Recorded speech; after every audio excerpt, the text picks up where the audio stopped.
Good evening, everyone. On behalf of Livelaw Academy, I, Rohit Rohilla, welcome you for today's session that is going to be about the questions that were being asked from family law in Delhi Judicial Services examination of 2023. However, this session is not only about examining the question paper, analyzing the kind of question that was asked, and solving it together. This session is also be about the tips and tricks that can work well for a candidate while attempting or while tackling problem based questions, after highlighting definitely the challenges that are being faced by a candidate. Before beginning, let me just point out one thing, that if in case you have any doubt whatsoever, you can type your doubt in the comment box, and all the doubts can be taken towards the end of the session, right? So on that note, like I said, that this class is not only going to be about solving the question from family law. In 2023, Delhi Judicial Services, in its Civil Law 1 paper, it asked the question from Hindu Succession Act. So we'll be taking up that question. But before going to it, let me just address few challenges, and then I'll also discuss some tips and tricks to tackle such problem-based questions. Right? So talking about the challenges first, tackling a problem-based question in the judicial services examination can be very challenging for various reasons. The first and foremost reason to the is with respect to the requirement of separating relevant information from irrelevant details. Secondly, the problem-based questions are not only about testing theoretical knowledge of the candidate. It is also about applying that theoretical knowledge to the practical situations. And this particular thing can be challenging, especially for those candidates who have not practiced the answer writing. Thirdly, there is this issue of time management. Problem-based questions, they require you to analyze and then write answers to a practical situation in a very limited time frame. And this limited time frame can be very stressful at times. Lastly, there is this non-clarity in terms of the assessment criteria that will be in place while the examiner will be analyzing your answer, right? It points out to the intention of the legislature, of the examiner, as to what does he or she require from you in a good answer, in terms of a good answer, right? And figuring out this intention can be as mysterious as ordering a food from a menu which is in foreign language, where somebody who places the order might think that he has ordered a sandwich, but finally when the dish it arrives at the table, to the utter surprise, the person then comes to know that actually it was fish that he has ordered. And it can be as mysterious as a novel based on detective, from which some of the pages are missing, right? So this particular thing, it will stay with the candidates, right? You can never be able to figure out what exactly the examiner requires from you, and even if one is able to do that, it will be a very tough task, it will be a very difficult thing to do. Now, having highlighted these challenges, we must realize that there is no straitjacket formula that is of universal application, which can be applied directly and get problem based questions. However, there are certain tips from my side which will help you in addressing these challenges to a certain extent. So, moving further, I have listed down some steps for you where you can minimize the difficulties and uncertainties that I just highlighted before you. If you implement these steps while tackling the problem based questions, um, definitely it increases your chances to get a better score than the others. The first step in this process, it requires you to read the question carefully. And if it is necessary and if the time permits you to do so, you must read the question more than once, right? Twice or thrice. Doing this exercise right at the very beginning will make you understand the problem very clearly, and it will also and identifying the correct issues makes your job comparatively less difficult, right? So reading of the question is is very important. Read it very carefully. Next thing, after reading the question, you should identify the provisions or the principles or the doctrines that are applicable to the given situation.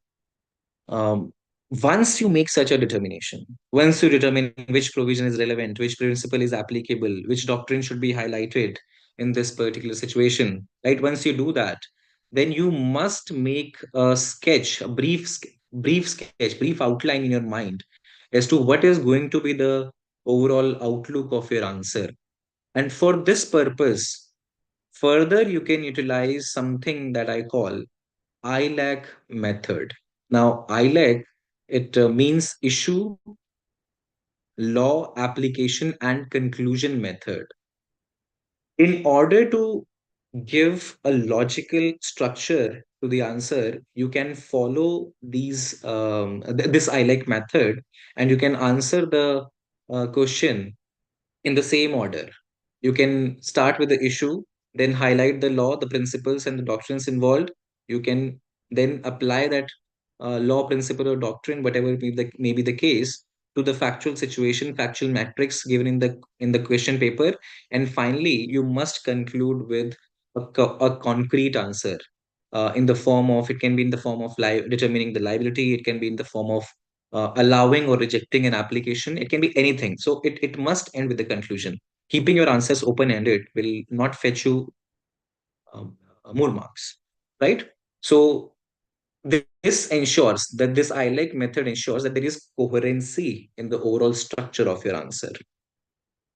Next, you must use clear and direct language while attempting problem based questions. And it stands true for the other questions that are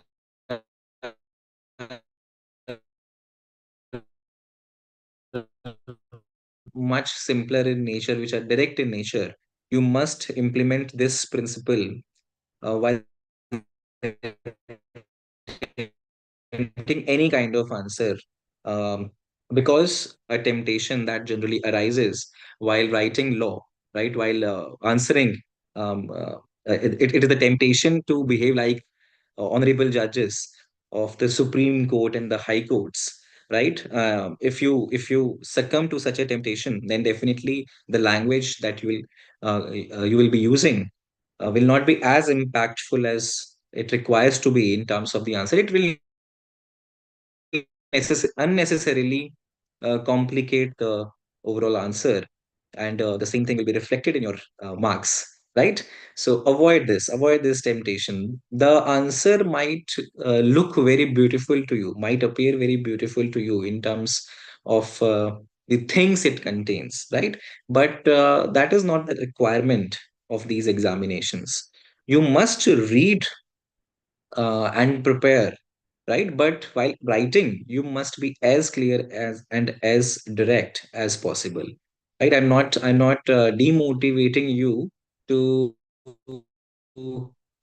read judgments and improve further on your language, legal or otherwise. You must do it. Everybody should do it, and it is a continuous process. It should never stop, right? But the answers, they demand a clear and direct language from you, right? So don't succumb to this temptation. Next, you must keep track of the time.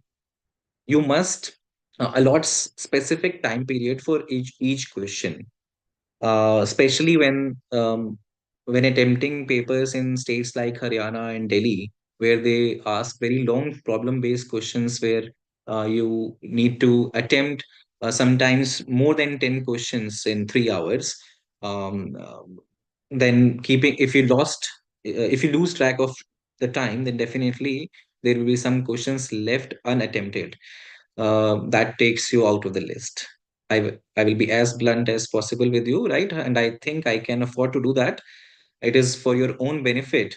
If you lose track of your time, definitely there will be some questions that will go unattempted, right?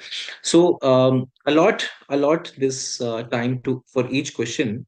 Let's say that for a particular problem-based question, you have allotted 7 minutes, and while you were following this method ILEC, and you were at the application of law stage, right? You have identified the issues, you have clearly laid down the provisions for the examiner that this provision will applicable to this particular issue. Then you are at the you are uh,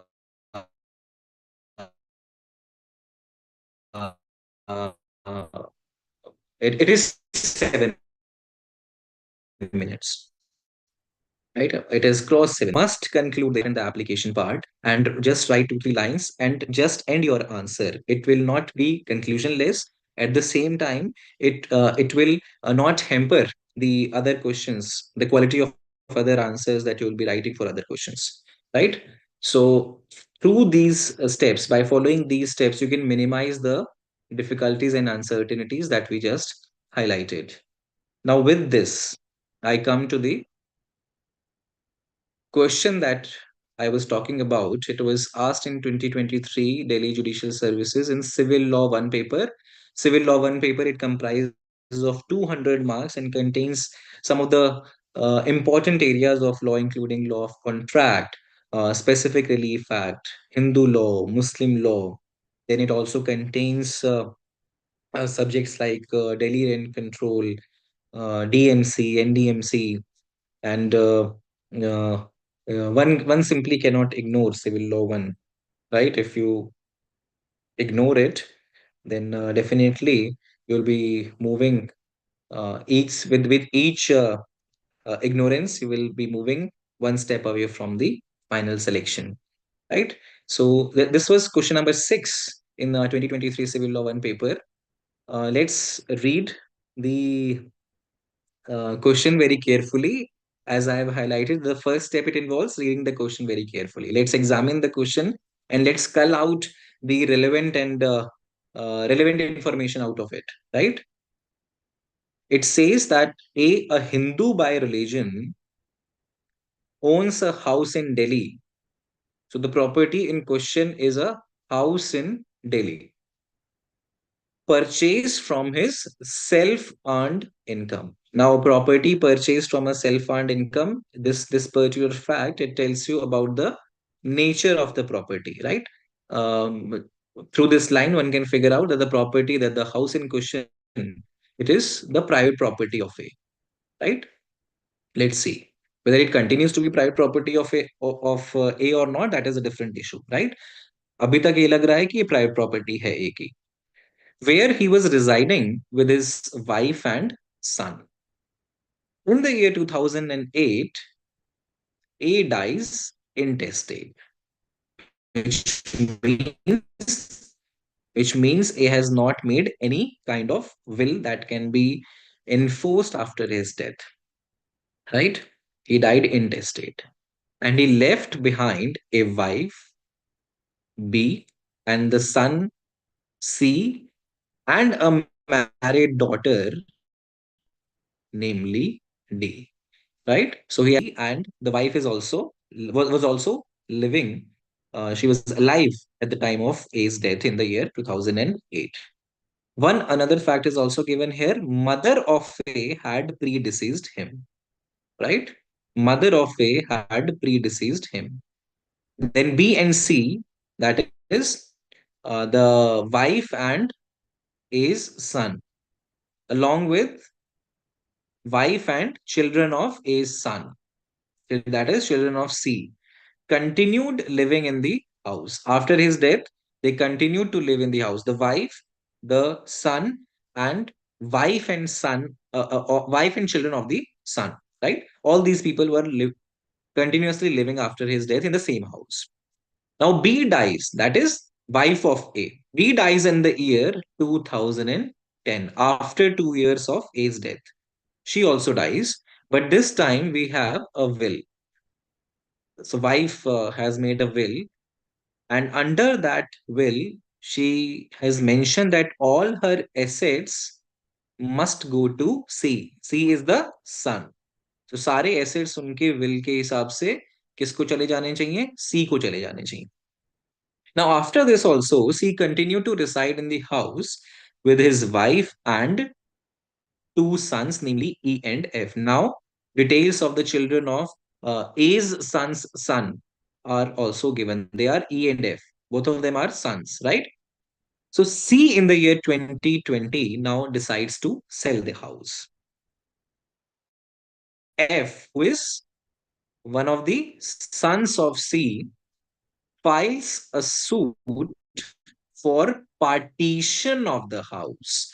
Now, partition can be only of the ancestral property, not the private or personal property. So, F is claiming the partition. Naturally, he will also be claiming that the nature of the property is ancestral property. It is also mentioned here that claiming that the said house is ancestral, and if the house is ancestral, then naturally there will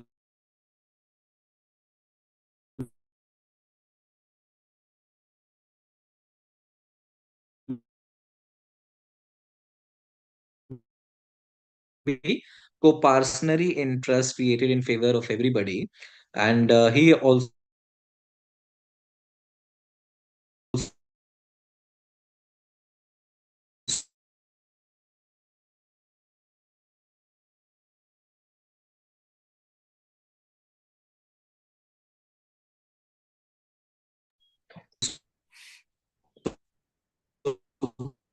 Hi everyone, there's a little technical glitch.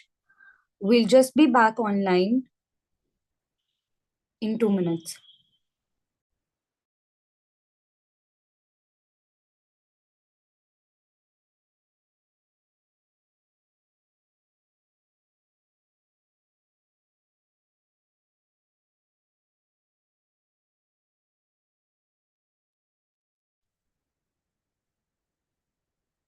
I think I'm back online.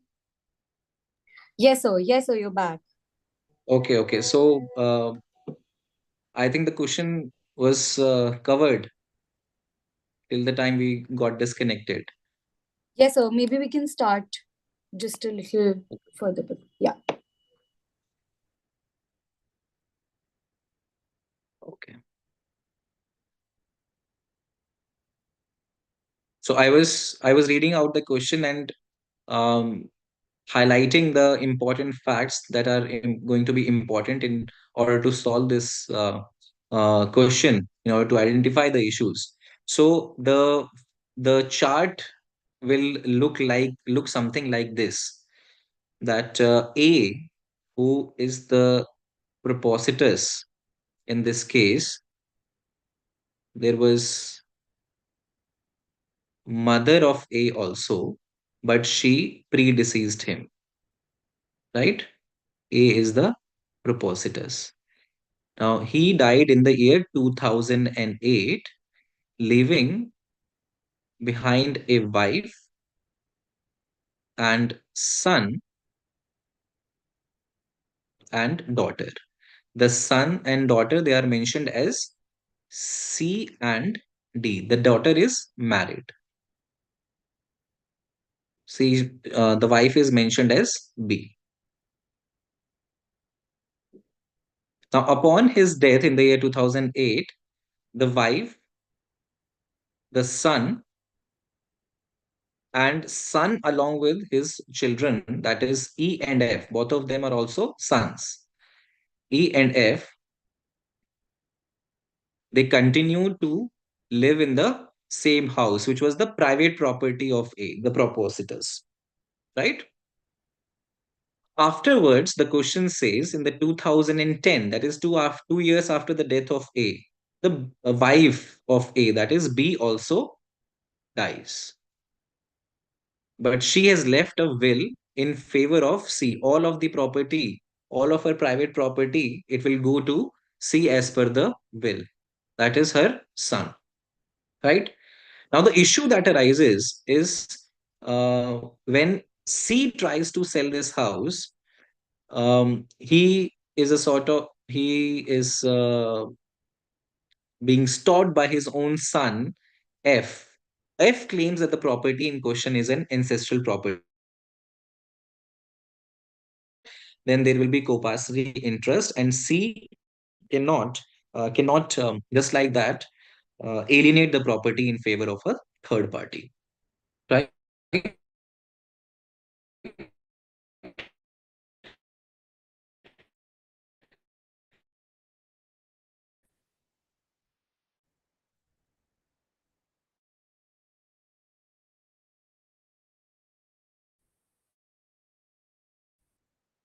Now the examiner wants you to decide share of everybody.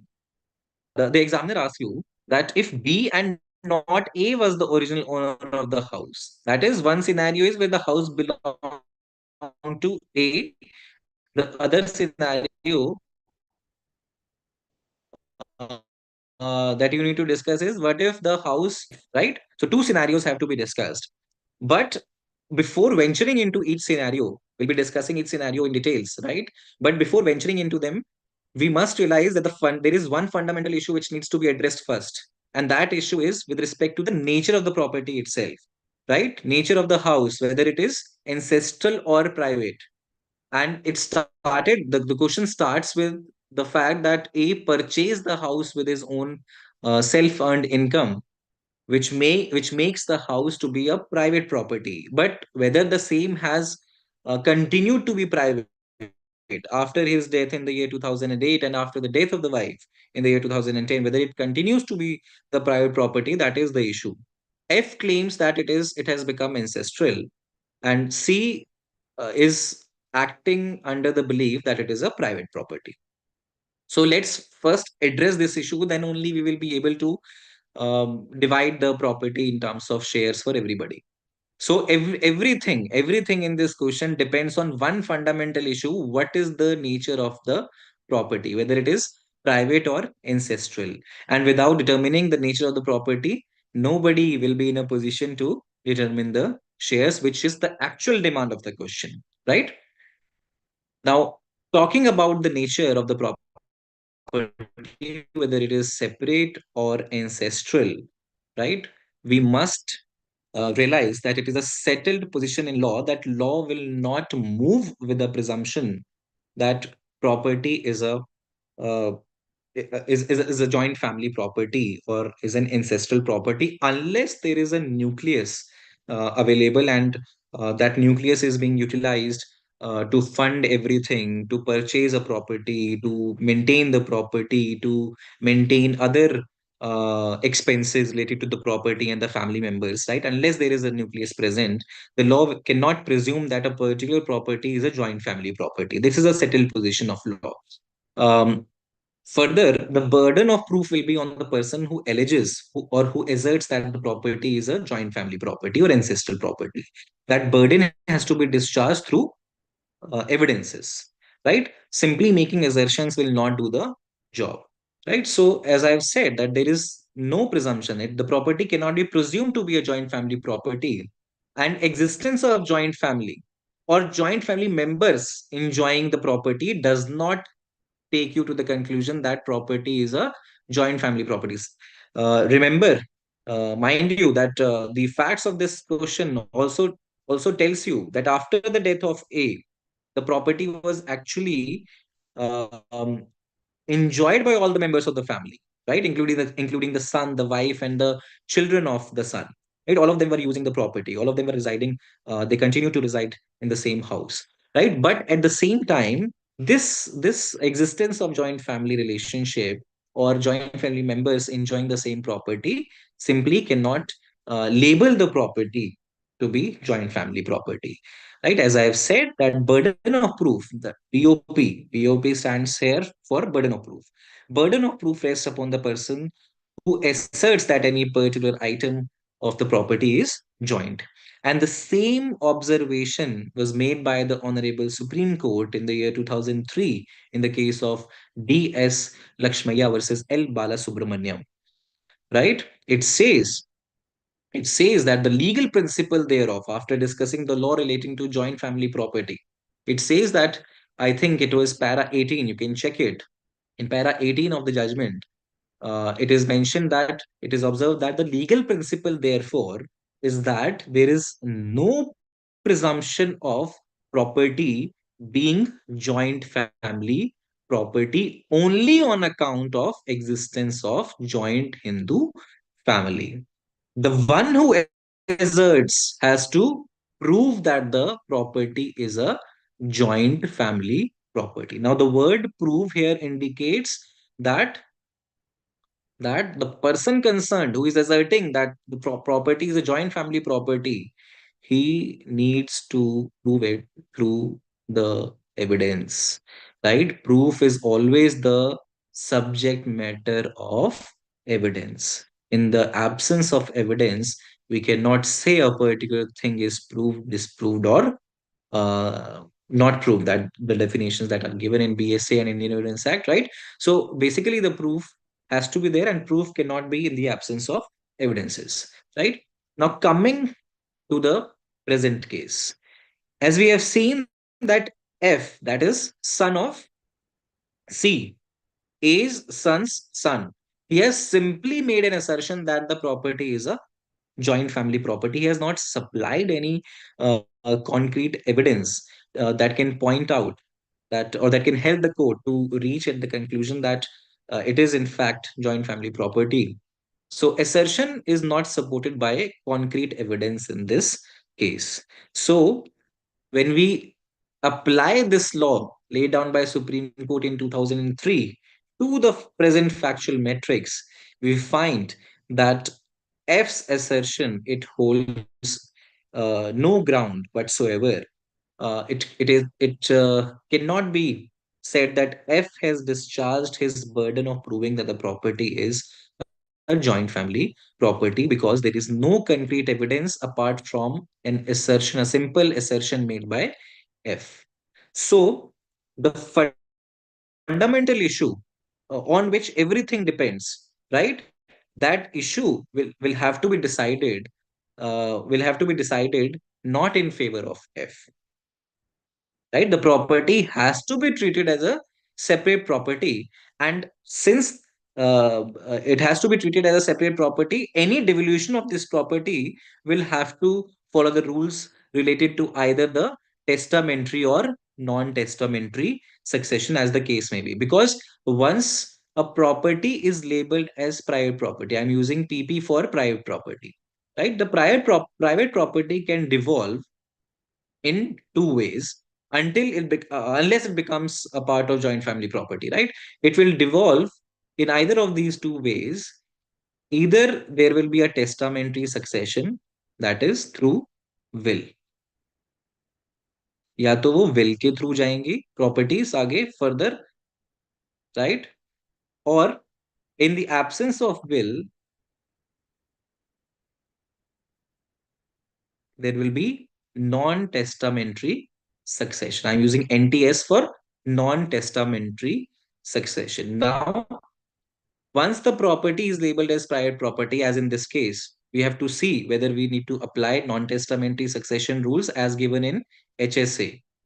HSA provides, Hindu Succession Act 1956, it provides detailed rules for succession in case of property related to males as well as females, right? So if there is a case of non-testamentary succession, then HSA has to be followed. Otherwise, the property will devolve through will to testamentary succession. Now we have to see how which principle is to be applied. Now coming back to the facts. Facts are clear. Facts are clear that when A died in 2008, let me just change my pen, the color of my pen, it will be more clear. When he died in 2008, there was no will. He died intestate. So naturally, in the year 2008, the house will devolve because it is a private property, right? The house will devolve as per the law laid down in Hindu Succession Act, right? And since the property it belonged to a male member, right? A was the male. Then the provisions of Hindu Succession Act, sections 8 to 13, they become relevant for our consideration. And these provisions have to be read along with the schedule. Now we are transitioning into the first scenario where house is the private property of A and he died intestate, right? Where he died intestate. So let's quickly examine these sections first and then we'll come to the facts again. As I said that in case of males, non-testamentary succession has to be seen from the point of view of sections 8, 9, 10, 11, 8 to 13. They have to be taken into consideration along with the schedule. So let's see what do they actually prescribe. Section 8 actually provides you the classes of heirs in cases of males. It simply says that there are total four classes of heirs in case of males. Class 1 heirs and class 2 heirs, they are mentioned in the schedule, and that's why reading schedule along with these sections, they it becomes very, very important. And thirdly, we have agnates, and lastly, we have the when there are no agnates, we have cognates. These are four classes of heirs prescribed by section number 8 in case of succession when the property, the private property of a male is to succeed, right? We need to bear in mind that there are four classes of heirs. Now, section 9 says that among heirs specified in the schedule, now it is talking about class 1 and class 2 heirs. Class 1 shall take simultaneously and to the exclusion of other heirs, which means preferential right is created in favor of class 1 heirs. If anybody from class 1 is present, the property will not devolve upon the other classes of heirs, that is class 2 agnates or cognates, right? And the people mentioned in class 1, they will take the property simultaneously, which means that though people mentioned in class 1, they have a preferential right, right? But among themselves, they are to be treated equally. There is no preferential treatment, right? Let's quickly look at the schedule. Then uh, the section 8 and 9, they will make more sense to us. See, schedule class 1 and class 2, it provides classification of class 1 and class 2, right? So if anybody is present from class 1, this is as per section 9. If anybody is present in class 1, then the people in class 2 will not be considered. Once you exhaust class 1, then only class 2 comes into picture, right?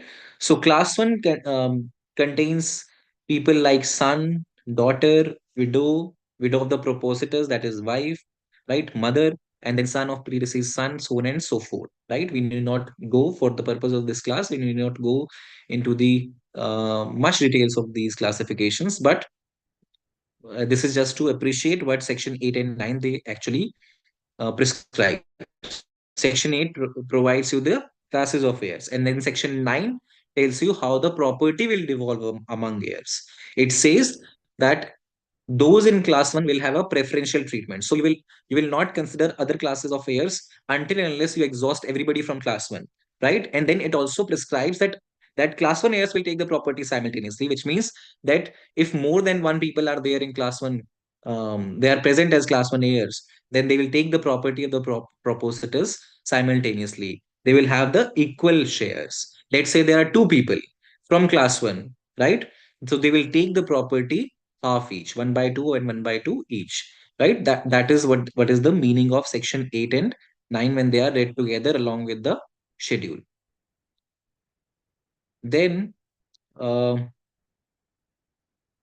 section 9 further provides principles regarding class 2. It says that class 2, those in the first entry class 2 shall be preferred to those in the second entry, and those in second entry shall be preferred to those in the third entry, and so on in succession. So what it means actually, in class 2, these total 9 categories are provided, right? So here there is internal preferential treatment also, right, which was not present in class 1. So if father is present, you will not consider other class 2 heirs in his presence. If father is not there, then only you will move on to the second category. And if anybody in the second category is present, you will not consider the rest of the heirs mentioned in other categories, right? So you will have to exhaust class 1 heirs first. Then let's say if the property has to devolve in category 5 of class 2 heirs, right? Then class 1 heirs have to be exhausted. Then after that, all the first 4 categories of class 2, they are also required to be exhausted, because class 2 heirs, they do not take the property simultaneously. They take the property category wise, right? Right. So please keep in mind this point of difference between class 1 and class 2 heirs that are mentioned in the schedule, right? Then section 10 tells you the rules of distribution. We have prescribed who will get the property. Now, what share will be given to them? How the distribution has to take place? Whether it has to take place per capita or it has to take place per stripes, right? There are 4 rules in section number 10 in case of class 1 heirs, right? Class 1 heirs. Class 1 heirs के लिए हम देख लेते हैं. And I think just rule 1 and rule 2 will be sufficient for answering today's question. So it says that the property of an intestate shall be divided among the heirs in class 1 of the schedule in accordance to the following rules. Rule 1 says that the intestate's widow, in our case, B was the wife of A. Intestate's widow, or if there are more widows than one, all widows together shall take one share. Right? So if let's say there were more than one wife, there were 3 wives, all of them will together take one share, right? Each widow will not take one share each, right? All of them combined will take one share, right? So intestate widow, in our case, this intestate widow will be B. Then rule 2 says that the surviving sons and daughters and the mother of the intestate shall each take one share. Surviving sons and daughters. In our question, the mother was not there in 2008. She already died, right? So we need not assign a share to her.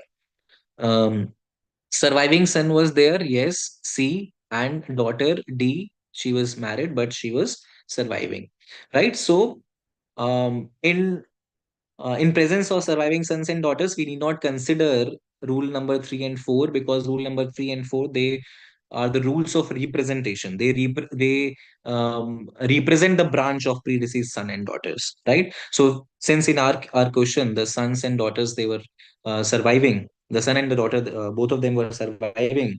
So we need not consider rule number 3 and 4. We can just apply rule 1 and 2 together. So applying rule 1 and 2 schedule 1, when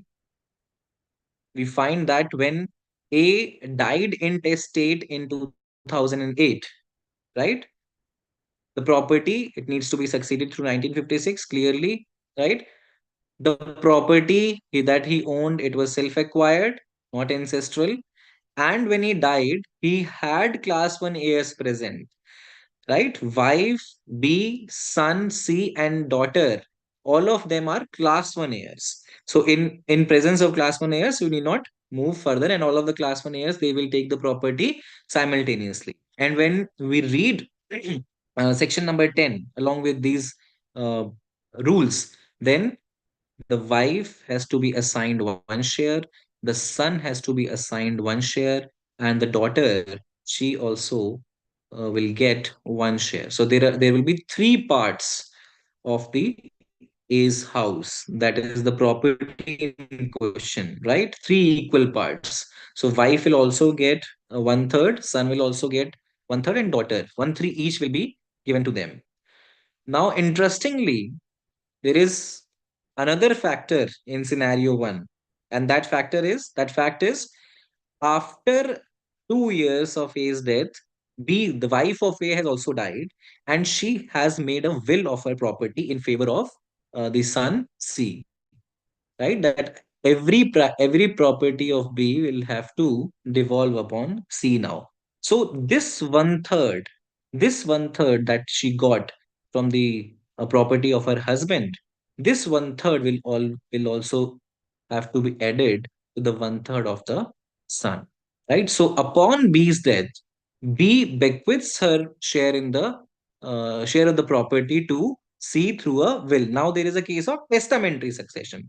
So in case of testamentary succession, we need not examine the provisions of HSA. It will go as per the intention of the testator, right? So the intention of the testator here is the property has to go to the son. The entire property has to go to the son.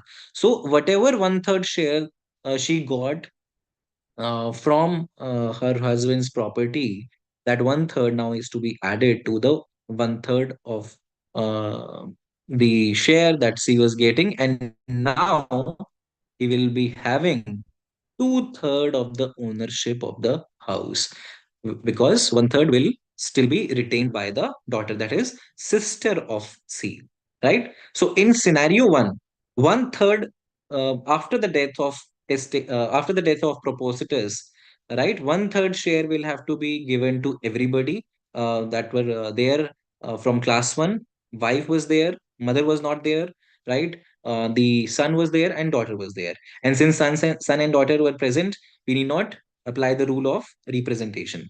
So one share each will have to be allotted to them. They will get 1 by 3 each. After the death of wife, this 1 by 3, which becomes the private property of the wife, right? This private property has to go through either again testamentary succession or intestate succession. In this case, we have a will.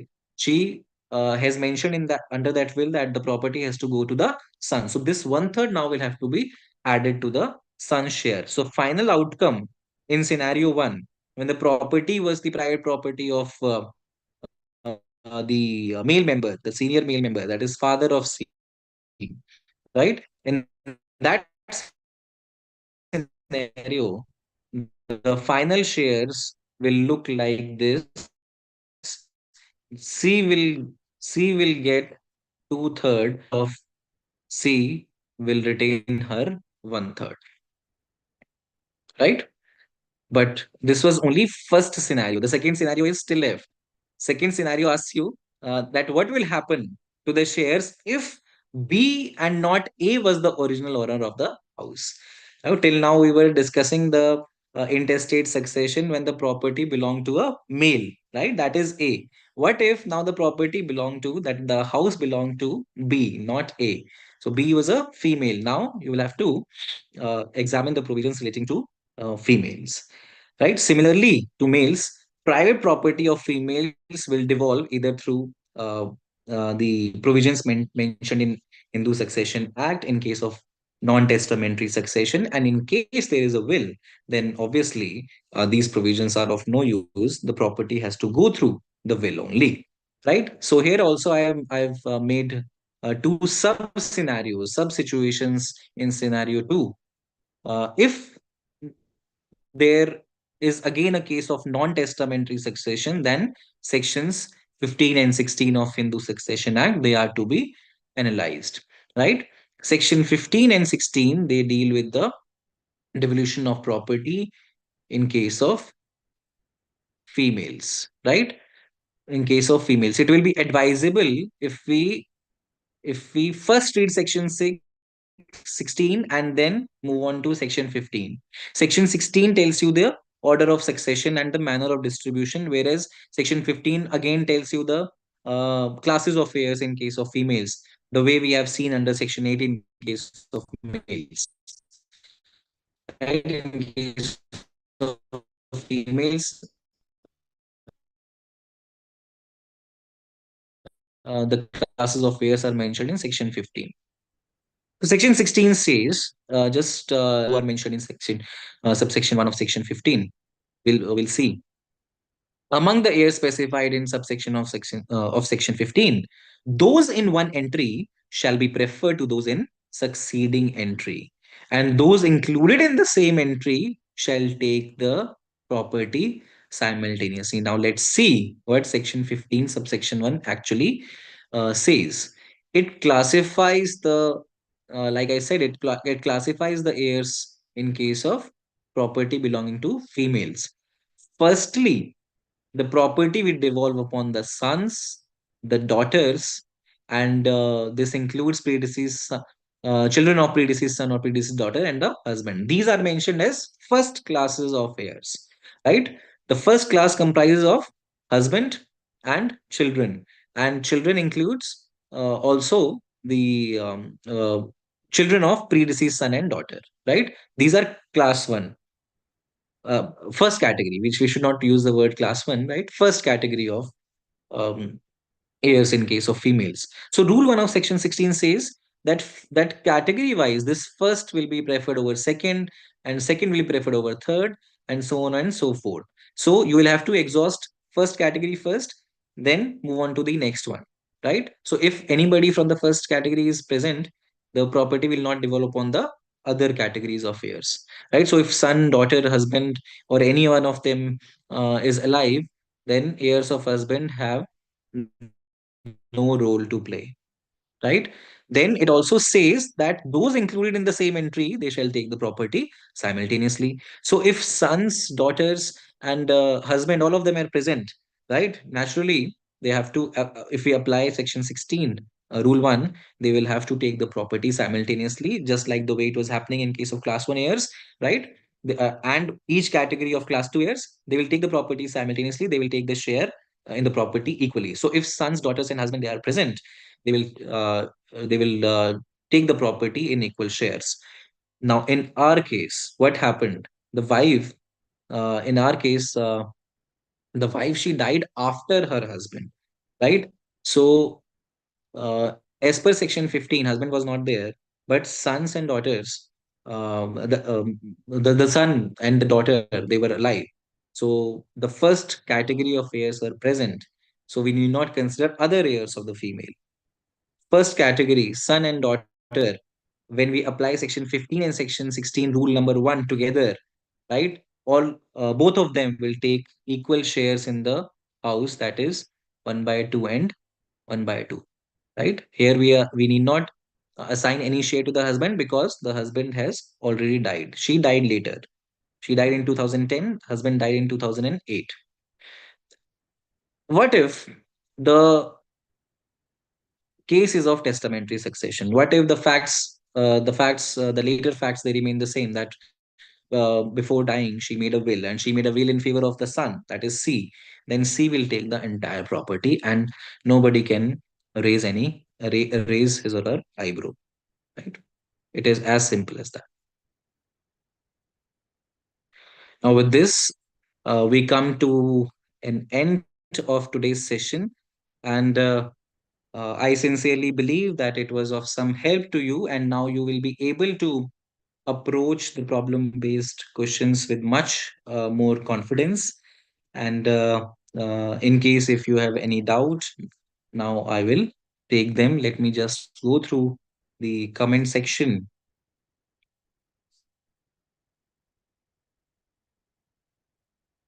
Okay, I do not see any doubt, but Anirudh is again present today. Anirudh also attended previous session.